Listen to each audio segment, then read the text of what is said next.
Hello, Bourbon Real Talk friends and family. Lindsey Sullivan here with a very special guest, the host of Bourbon Real Talk, Randall Sullivan, for our 200th episode. We are going to be trying my top 5 favorite whiskeys, and you'll be trying them blind and trying to guess what they are. So if you want to hear about it, stick around.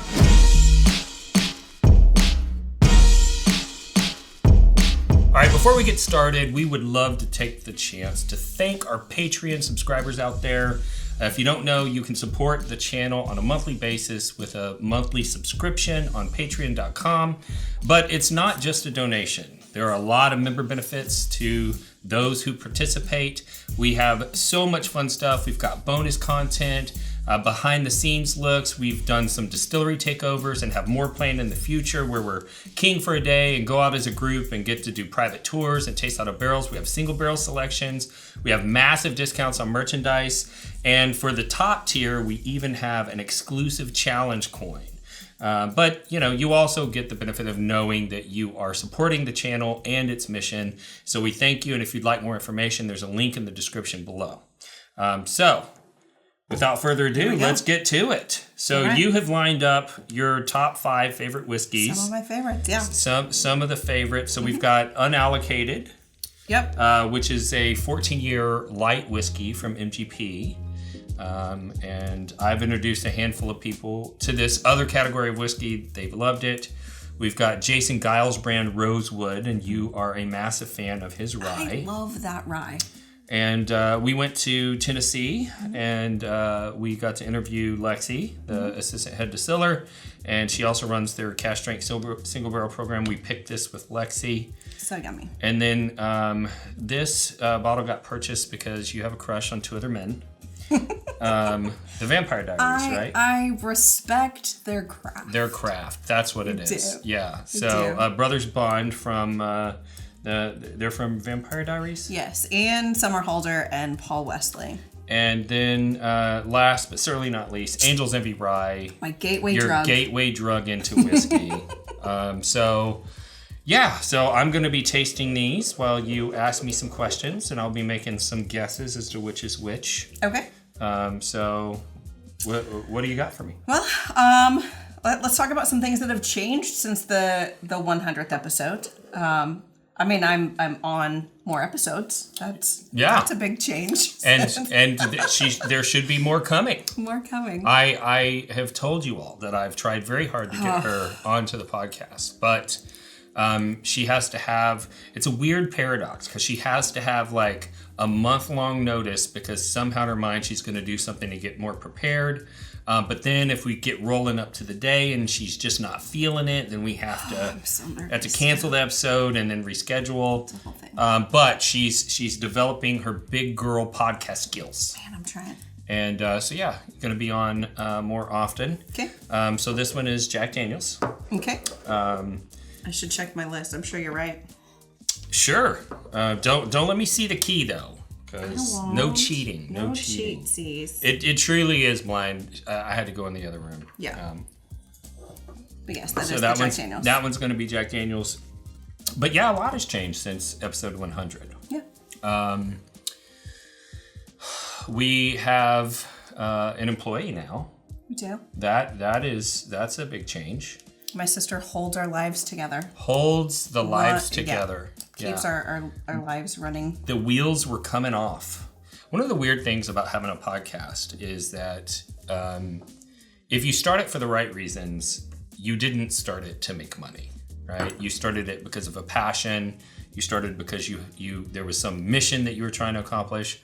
But the issue that you run up against is that podcasts are expensive to produce, and eventually you have to find some way to monetize it, and you want to improve the quality of your podcast. And so by the time we got to episode 100, we had been using producers that had actual professional video equipment, professional sound equipment. But if you go back to some of the early episodes that were done, just don't. Yeah, don't watch the early episodes. Unless it's Tony Luca. Please watch the Tony Luca episodes because he's great. It's probably the worst episode production value. But Tony Luca is great. He himself is great. If you can ignore the production value, Tony Luca tells great stories. Yeah, so the Tony Luca episode we filmed with one of my first renditions of equipment because, if you're me and you've never done any video or audio production, you don't know what the heck to buy. And so you go online, they're like, podcasting equipment package. And you're like, dude, this has everything I need. And then you get it and you plug it in and it's like, it took me forever to figure out that the microphones that they gave me needed a stronger power source than the one that they provided. And I could never get enough volume and all this stuff. And the whole thing. Then I switched to a different set of podcasting equipment. And we interviewed Tony in an Airbnb with hardwood floors and a glass table sitting in front of us. We knew it was a problem. We dragged the rug from the master bedroom out to the living room, and it didn't help. We also had a wall is such a good sport. Of glass on the other side. So, okay, what are you sipping now? That's Rosewood. I shouldn't even have my list open because... Why? Because you're right. Of course. Okay, this Rosewood is so yummy. What kind of a podcaster would I be if I can't identify? Now, I'll be honest, I'm hot garbage into double blind. If these bottles weren't out here and you gave these to me, I might be able to pick out 3. I'd probably get the Rosewood, the Unallocated, and the Angel's Envy. But I don't know if I would be able to pick out some of the others. I don't know. We'll see.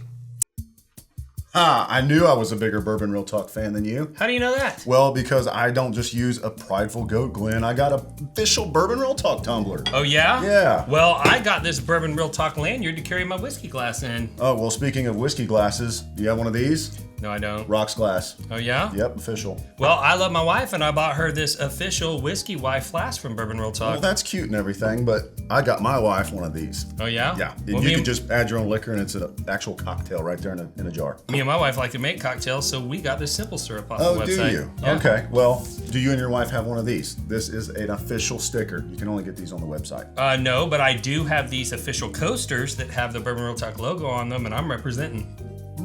Well, while you're representing those little coasters of yours, I've got an aroma kit. Do you? Yeah, so I can smell literally everything in bourbon. Everything. Well, I don't have that, but I do have this sample box that I keep all my samples in because I'm part of the community and I share samples. Yeah, but do you have Glen toppers that are officially Bourbon Real Talk? I don't have that, but I do have this large whiskey carrying case for my glasses so that I don't break them. See, I knew you had that. That's why I have the smaller version, okay? It packs more easily into your suitcase. Don't have to mess with that big old thing, okay? Suitcase, that's for lamos. Check this thing out. I have a Bourbon Real Talk bottle carrying bag.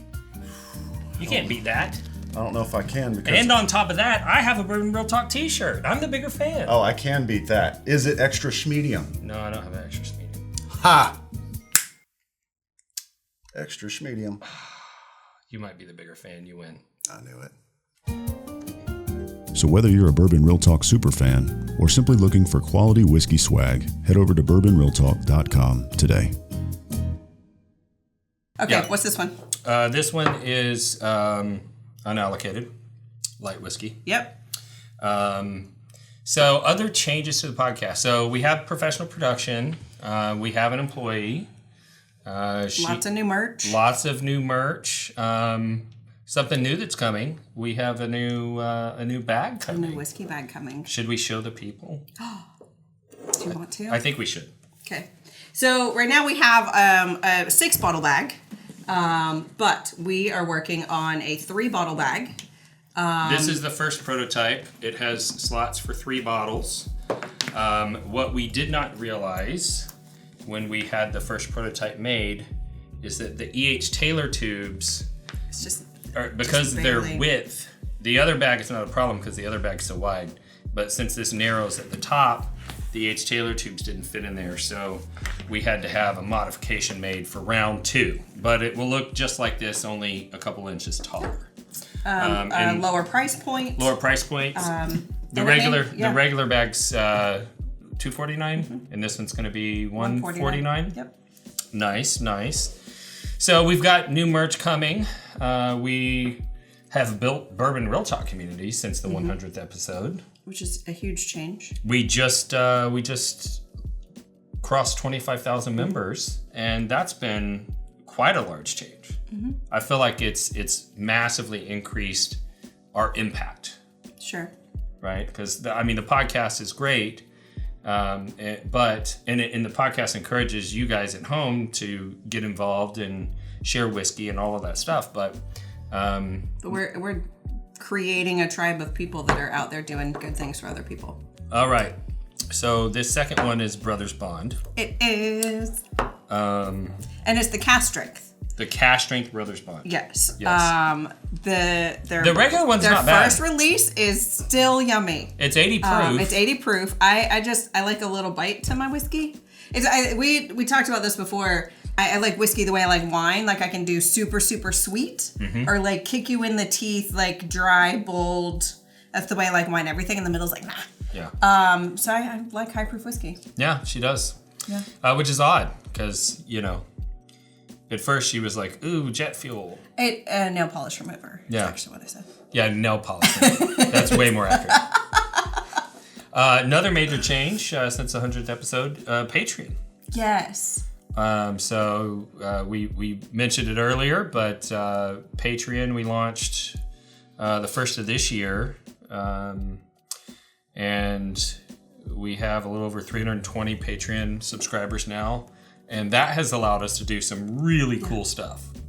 So last weekend we went to the JT Mellick Distillery, which is I'll call it my favorite new whiskey. It's not even bourbon; it's rice whiskey. And we literally took over the distillery. Distillery takeover. Yeah, so got to pick a barrel. 25 strong, walk in, private tour. Got to see all the manufacturing equipment, bottling line, the whole nine. And they are a rice and crawfish farm. And so with like little dudes like crawling. Yeah, there's literally like crawdads like walking around in the parking lot. When you get close to them, they stand up and like hold their claws up, and they're like, "Come at me, bro!" They were ready. They wanted that smoke. Ready to fight. So after the tour, we walk in, single barrel selection, everything laid out beautifully. Picked an amazing whiskey that will be released exclusively on Patreon. And based on the number of Patreon members, the demand for this whiskey, if you're not on Patreon, you're not going to get a chance to buy a bottle of the single barrel we selected. But yeah, then crawfish boil. And that's the kind of stuff that we want to do with our Patreons, right? We also, next weekend, actually the day after this airs, we'll be in Houston. Doing another distillery takeover at Gulf Coast. We're going to pick a single barrel of the Prideful Goat, our brand. And and then at the end of the year, end of the month, I'm going to Sacramento. Yep. And we've got 2 single barrel releases of the Prideful Goat dropping there. I'll be at both releases at the liquor stores. We're going to do a BRTC event. It's going to be, I believe, on the 27th, Thursday night. April the 27th, and if you're in the Sacramento area, deets to follow. It'll be released in Bourbon Real Talk community. We're gonna get together at a local bar and have a drink, shake hands face to face.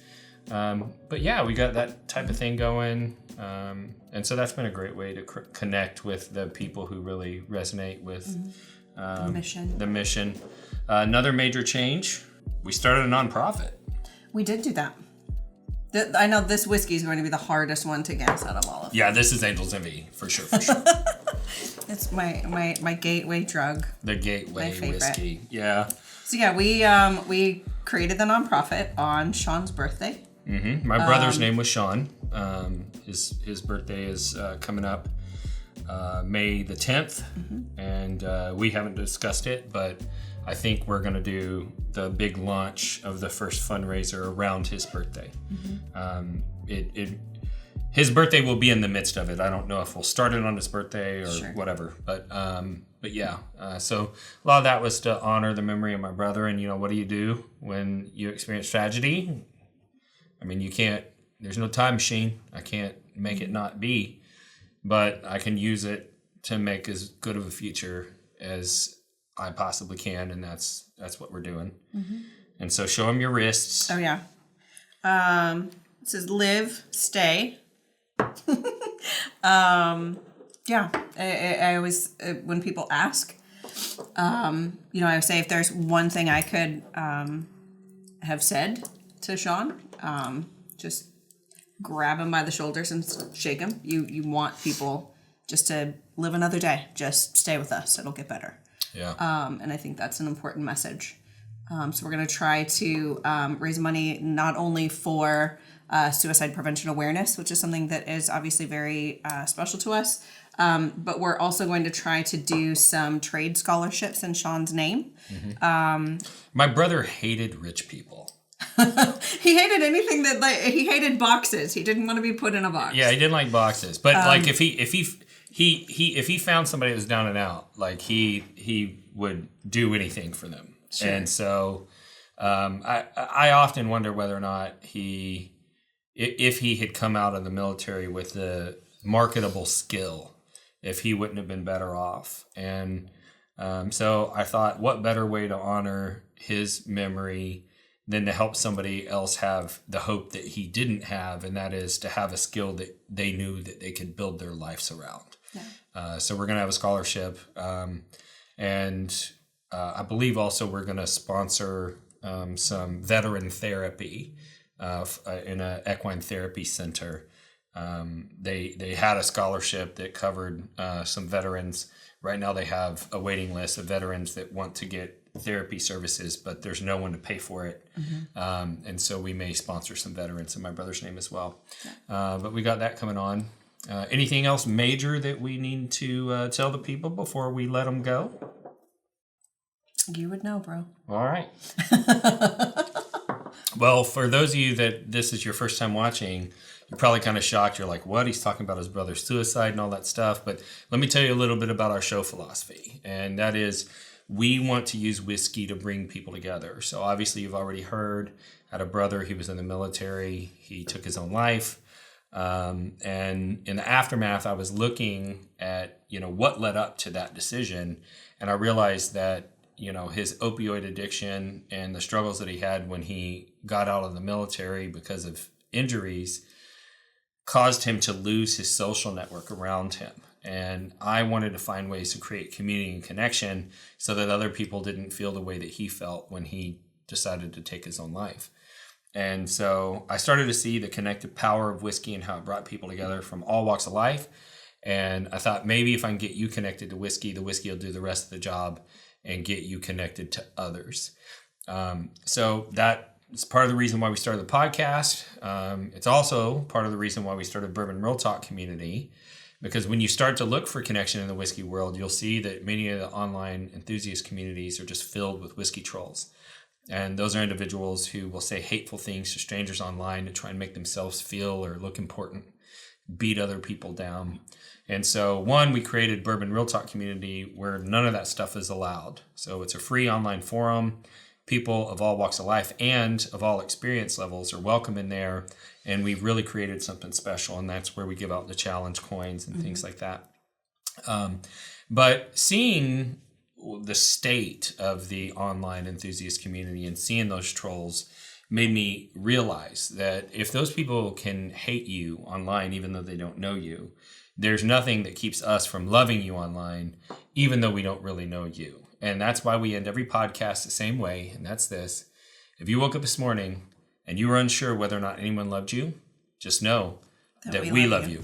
And we'll see you next time on Bourbon Real Talk.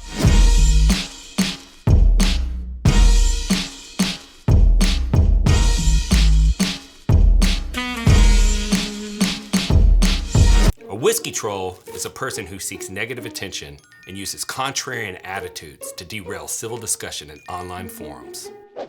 They communicate in ways they never would face-to-face because they're keyboard warriors. Their only goal is to make other people feel inferior. Hey guys, I'm new here. I just got my first Blanton's. And trust me, you probably paid way too much.